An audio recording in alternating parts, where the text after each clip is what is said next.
আজকের ম্যাচের প্রত্যাশা হচ্ছে, যদিও আমরা 1-0 গোলে পিছিয়ে আছি, তো হোপফুলি আমরা হচ্ছে ব্রেকের পরে হয়তো বা আমরা সমতায় ফিরে আসবো। পাশাপাশি ইচ্ছা মানে আশা আছে যে আমরা আপনার হচ্ছে 3-1 গোলে আমরা এই ম্যাচটা উইন করব।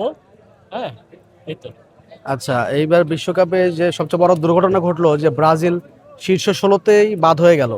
তাদের প্রত্যাশা ছিল ফাইনাল পর্যন্ত অথবা হেক্সা মিশন কমপ্লিট করা। তাদের সম্পর্কে কি বলার আসলে আছে? প্রত্যেকটা দলেরই থাকে যে ফাইনালটা তারা জিতবে, ফাইনাল পর্যন্ত যাবে। সেই হিসেব করে হচ্ছে ব্রাজিলেরও তো প্রত্যাশা ছিল তারা হেক্সা মিশন কমপ্লিট করবে, কিন্তু দুর্ভাগ্যবশত তারা হেরে গেছে।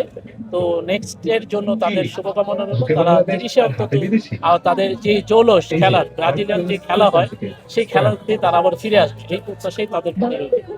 ব্রাজিলের মুকুটহীন সম্রাট নেইমারের উদ্দেশ্যে কিছু বলা রয়েছে কিনা? এইটা তো নিঃসন্দেহে বলা যায় যে নেইমার বিশ্বের অন্যতম একজন প্লেয়ারদের মধ্যে অন্যতম একজন।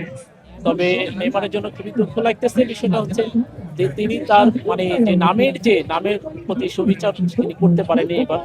তো আশা করব যে তিনি যে সিদ্ধান্ত নিয়েছে যে তিনি আর খেলবেন না, তো আশা করব তিনি যেন তার এই সিদ্ধান্ত থেকে তিনি সরে আসেন।